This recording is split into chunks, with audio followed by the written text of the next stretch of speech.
Every year, hundreds of people go missing under baffling conditions in the woods of North America. I'm talking about people who are right in front of someone and then in an instant, they're just gone. Or in other cases, they disappear and then are found again, but they're located in places that are impossible to get to. One former police detective named David Paulides has investigated thousands of these strange disappearances, and he documents what he finds in his incredible book series called Missing 411. Today, we're going to look at 3 missing 411 cases that even amongst strange disappearances, these rank as particularly bizarre. But before we get into today's stories, if you're a fan of the strange, dark, and mysterious delivered in story format, then you've come to the right channel because that's all we do, and we upload 3, 4, even 5 times every week. So if that's of interest to you, please gift the like button a free stay at a Motel 6, but call ahead of time to ensure the staff does not leave the light on for them. Also, please subscribe to our channel and turn on all notifications so you don't miss any of our weekly uploads. All right, let's get into today's stories.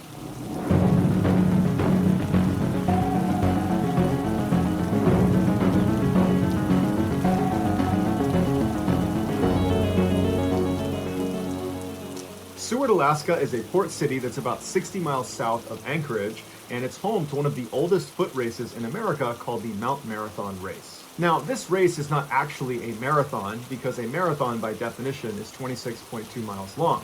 The Mount Marathon Race is actually only 3 miles long, but it's considered one of the most challenging short races in the world because it's basically 1.5 miles straight up a mountain and then 1.5 miles straight back down again. Despite its grueling nature, there had never been a fatality or a disappearance during the running of this race, but that changed in 2012. 66-year-old Alaskan resident Paul LeMaitre was a career counselor on a military base in Anchorage. His job was to help outgoing military members adjust to civilian life, and his primary responsibility was helping them with their resume. Outside of work, Paul liked to keep himself in top physical shape, and one of his favorite activities was going for runs. And so in 2012, he finally committed to running the Mount Marathon Race, something he had wanted to do for some time, but he kept putting it off. In the months leading up to the race, Paul trained hard to make sure he was ready.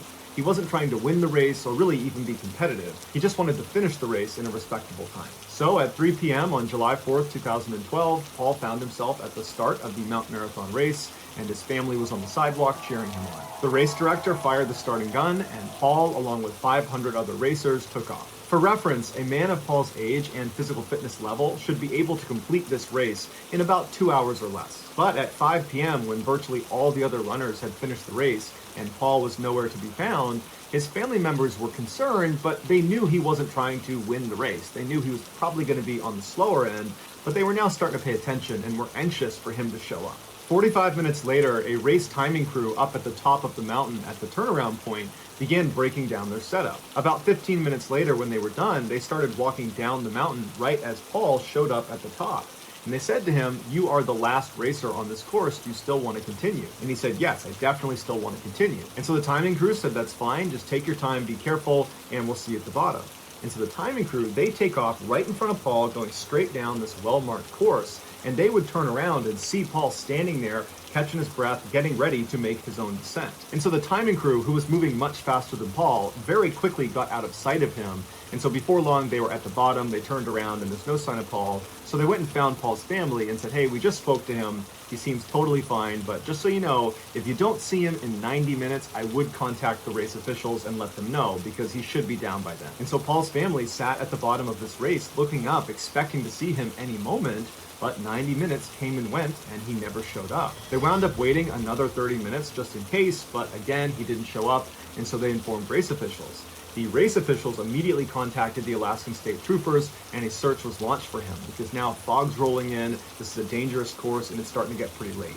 All night, hundreds of expert Alaskan searchers combed this mountain, both on the course, outside the course. They even went on the backside of Mount Marathon, where it would have been extremely difficult for Paul to have gotten there. He would have had to climb up and over the mountain, which is just extremely unlikely, but they figured we can't leave any stone unturned. And so all night they're looking, they got dogs out, and there's no sign of him. The next morning, when the fog cleared up, they brought in helicopters with thermal cameras, and they continued to search the mountain. But after 4 more days, they never found Paul or any of his belongings, and so they called off the search. It was like Paul had just vanished. Now, it's easy to jump to the conclusion that Paul must have just gotten disoriented and lost the course track, and then maybe he fell, or he was attacked by an animal like a bear, because this is Alaska.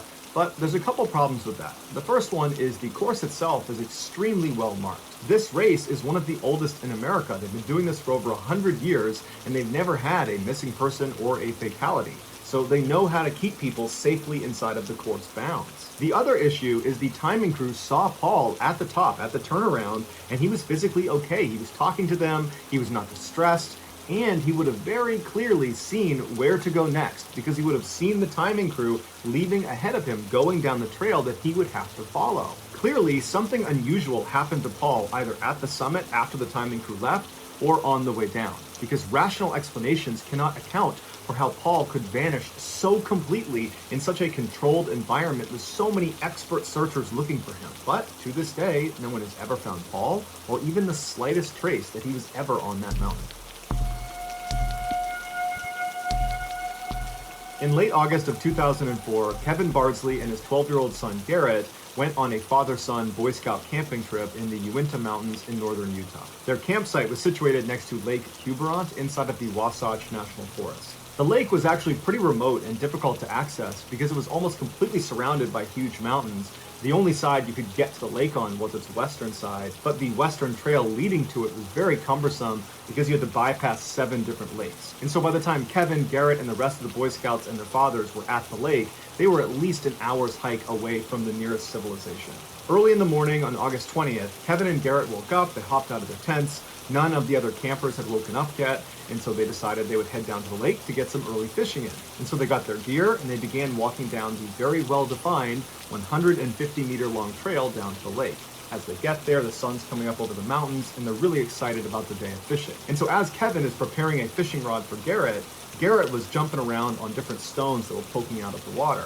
And at some point he tripped and fell into the water, soaking his shoes and his pants. And so he hopped out of the water and he's kind of laughing at himself. And he told his dad that he didn't care. He'd fish with wet feet and wet pants and he would change them later. And so Kevin laughed and handed his son his fishing rod, and then the two of them began to fish. After a while, when they hadn't caught anything, Garrett said to his dad that, "You know what, Dad, this is actually pretty uncomfortable. I'm gonna go change my pants and my socks." And so Kevin said, "No problem, I'll be here with our gear. I'll see you when you get back." And so Garrett stands up and he starts walking back up the well-defined 150-meter trail back up towards the campsite. And Kevin actually turned around and watched his son disappear into the trees, but he heard the sound of other campers at the campsite, and so knew his son wouldn't be alone. For the next couple of minutes, Kevin kept fishing, but periodically would look over his shoulder, expecting to see Garrett come out of the woods again, but he didn't. And after about 20 minutes, Kevin was a little bit concerned, so he picked up his fishing gear and began walking back up the trail towards the camp. When he got there, he saw other Boy Scouts and their fathers just getting up and having a bite to eat, and he's scanning around the campsite, and he doesn't see Garrett. And so he goes over to Garrett's tent and he opens it up, and Garrett's not in there, and there's no sign that he's removed any of his wet clothing in there. And so Kevin turns around and he asks one of the fathers, "Hey, have you seen Garrett? He was supposed to be up here a minute ago." And the father said, "No, I haven't seen him." And so Kevin's starting to panic and he yells out to the group, "Hey, has anyone seen my son? Do you guys know where Garrett went? He was supposed to be up here." And no one knew where he was. They said, "No, we haven't seen him." And so horrified, Kevin drops all of his gear and starts running back towards the lake, screaming for his son. And the other campers instinctively know what's going on, and so they chase after him, yelling for Garrett. Almost immediately, the sheriff's department was notified, and they launched this huge search that included the FBI. And so hundreds of people have descended into the area around the lake, and they're looking for Garrett. They can't find him. But later that afternoon, searchers were about a half mile away from where Garrett was last seen, and they found a single Nike sock that appeared to have been removed from a wet foot, wedged into one of the boulders in this huge boulder field. Garrett's mother would confirm that was Garrett's sock, and so the search effort was shifted to this big boulder field, and for days they looked all over the place for him, but there was no sign of Garrett anywhere, and so eventually the search was terminated. The authorities determined this was an accident, that Garrett's father and the other campers had nothing to do with Garrett's disappearance. What their theory was is Garrett must have gotten lost on the walk back to the camp and then ultimately died of exposure. But the idea that a boy of Garrett's age would get lost along a well-defined 150-meter long trail that he was familiar with, that he had been on that day, that seems a little far-fetched. Also, as Garrett was walking down that trail, he would have heard the sounds of the other campers in the campsite. So that would have helped him figure out exactly where he needed to go. He's on a well-marked trail, he's walking towards the sound of the voices. but he never made it to the campsite because no one at the camp saw him and there was no sign that he had put his wet clothes in his tent. So something happened to Garrett almost immediately when he left his father that caused him to wind up a half-mile away in a boulder field with one sock missing. It screams abduction case. But remember, this campsite was over an hour's hike away from the nearest civilization, and they know this group of Boy Scouts and their fathers were the only ones in the area that day. It is possible that an animal could have taken Garrett, like a mountain lion, but there would have been signs of a struggle, and they didn't find any on the trail or anywhere nearby, and you would figure if he was getting dragged off by a big predator, he would have yelled out for help, but he didn't. He just left his dad, it was total silence, and then he vanished. And all we have is his one sock. In 1950, when Rosemary was 21 years old, she married the love of her life, Charles Bud Kunst, and they moved into a house together in San Anselmo, California. Together they had 6 children and 11 grandchildren. They were known as a very active couple, that when they were not with their family and their grandkids, they were out on a hiking trail somewhere enjoying the outdoors. In 1998, Rosemary's life was derailed when she and her husband were in a horrific car accident. When she came to in the hospital, she was very badly injured, and she was told that her husband of nearly 50 years had not survived. Rosemary was devastated. She was lost without Bud. But for the next several months, she poured her energy into her rehab, which took up a lot of her time, and it kept her mind off of this terrible loss. But when she got back to strength and returned home, a wave of grief washed over her, and she began to desperately miss Bud. In 2000, when Rose turned 70, she heard about a backpacking trip that was being led by a group called the Earth Circle Organization, and it sounded like the perfect way for Rose to attempt to reconnect with her late husband. The group was led by an elder and chief of the Carrick tribe. His name was Charlie Red Hawk Tom, and every year he would bring this group out to Spirit Lake, which is inside of a wilderness area near Mount Shasta in California, and there they would go to the altar that Red Hawk had built right on the edge of this lake, and they would perform spirit dances and attempt to communicate with their dead loved ones. Rose wasn't going into this thinking she was literally going to be speaking to Bud. She wanted to just find a way to connect with him spiritually, so she was very excited about this trip. The lake itself sits at the base of a heavily forested bowl with high, steep walls all around it. In fact, some people say it reminds them of being inside of a mini volcano. And because of those high, steep walls, there's actually only one way in or out to the lake, and that's on the north side.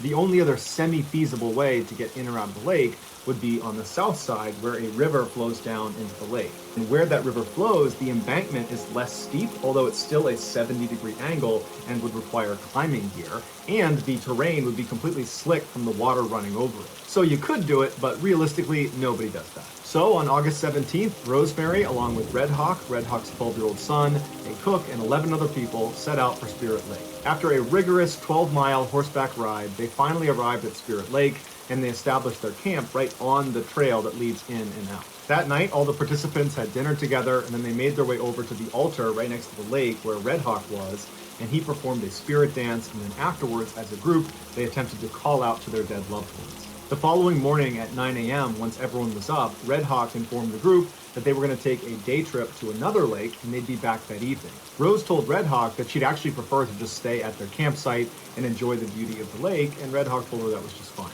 So Red Hawk and the main group left, leaving behind Rosemary, as well as Red Hawk's 12-year-old son named Chalet, and the cook. A little while later, at 1 p.m., Rose decided she wanted to take a little hike around the side of the lake, and so she asked Chalet if he wanted to join her. He said, "Thank you for the offer, but I'm going to stay here with the cook." And so Rosemary said, "That's totally fine. I don't mind going by myself." And so she asked the cook for some food. He handed her a bagged lunch. She took it, said thank you, and then set off by herself heading south. 4 hours later, at 5 p.m., when Red Hawk and the rest of the group got back to the camp, Chalet and the cook informed him that Rosemary had not come back yet. A group was immediately sent out to look for her, but there was no sign of her. And so Red Hawk turned to his son and to the cook and said, "Explain to me again what happened." And they said she was totally normal. She just wanted to go for a hike, and she took some food, and we watched her disappear into the trees. They also told Red Hawk that they had been sitting in the trail that leads in and out of the lake the entire time Rosemary was gone, and they never saw her. So she didn't leave the lake. She's somewhere out there. Confused and very concerned, Red Hawk had one of the other participants leave the lake and go contact authorities, and within 24 hours, there were 50 searchers combing the lake for Rosemary. The head of the search and rescue team was a guy named Grizz Adams, who had led many other search and rescue efforts. After studying the area and talking to Chalet and the cook and the others who were there, He just could not understand how a 70-year-old woman had managed to vanish so quickly and completely, because there's no way she climbed out the south exit because she didn't have climbing gear, and physically she probably wasn't capable of that even with the right gear.